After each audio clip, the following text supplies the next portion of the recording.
If you're looking for ways to keep your students engaged in your instructional videos, embedding questions is a great little tip. I'm going to show you 2 tech tools that you can use to accomplish this. Let's start with Nearpod. If you log into Nearpod, you'll see in the top right corner a Create button. And then from that drop-down, choose Video. This is a great way to put questions into a YouTube video. You can search for a term, or you can just paste your link in. So when we get to this window, I'm going to click YouTube. And then I already have a YouTube video here that I want to use. So I'm going to just paste in the web address, but I also could have just searched for terms. Once you get your video up, you can preview it if you want, or if you're happy with the video you chose, in the bottom right corner is a blue save button. Once my video is uploaded, I get to this screen. This is where I get to put my questions in. So I can watch the video, I can scrub to a certain spot, and then when I'm ready to put in a question, down here at the bottom, I use this blue button that says Add Activity. If I click on it one time, I have the option of doing an open-ended question or multiple choice. So for the first one, I'm going to do multiple choice.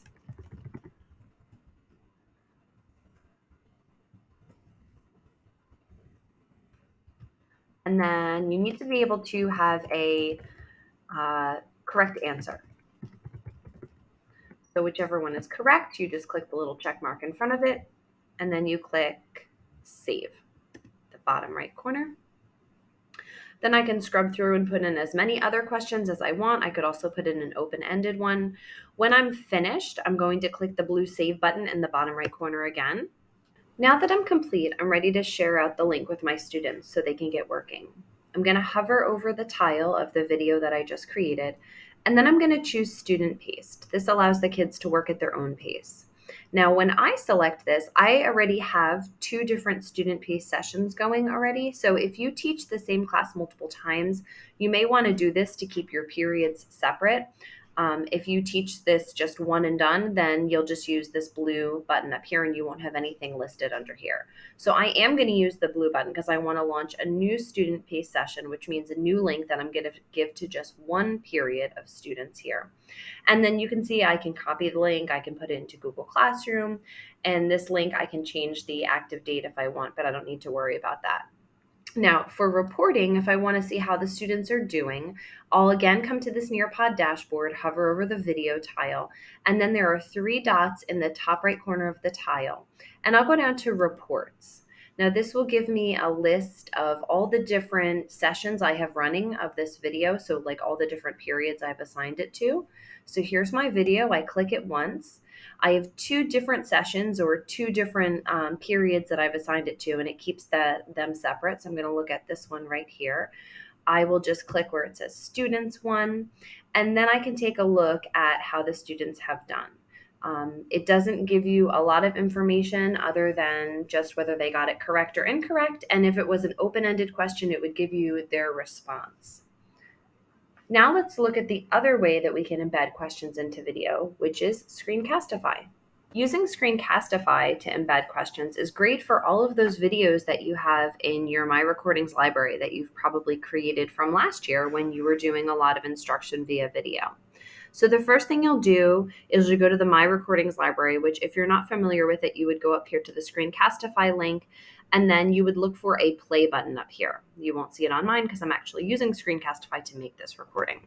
Then once you get to this screen, you'll find the video that you want and click on it one time. You'll notice that the right side panel in screencastify has changed a little bit this year. So the first thing we need to do before we add any interactive questions is to adjust the share settings. Up here near the top, there's a blue link that says Show Share Settings. And the default is that anyone with the link can view it, but we're not collecting their email addresses. So we're going to edit that so that we can keep it at anyone with the link or anyone in my organization. And then we need to make sure that they will be tracked by email address, that we'll be collecting their email addresses when they complete it. If we leave it with anyone with the link, we can go and click email address. So the people that view this video will just have to verify with their Google sign-in, and then that way you'll find out who actually did the questions. All right, now we're ready to add some questions in. So again, on the right side panel, further down, you'll see a pencil icon that says interactive questions. We'll click on that once. that will open a new window for us that will allow us to put questions in. And it's very similar to the way that we embedded questions with Nearpod. So you can scrub to the place that you want. I've actually added a question already here, so I'll just click on that so you can see. Again, putting in answers, choosing the correct one. There is only multiple choice at this point. There's no open-ended here, so you'll put all your questions in. And then when you're finished, at the top of the page, you'll see that there's a share button. When you click that, you can either share to Classroom or copy the watch page link.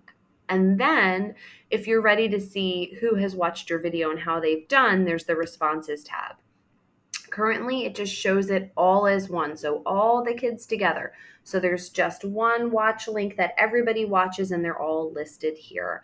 And you can see how the people did. This is question 1, and this person got it incorrect. Again, this is great for low stakes activity, just giving you a pulse of the class. We're not looking to upload these grades into any kind of grading platform. We really just want to make sure that we're trying to hold our students a little more accountable for the videos they're watching.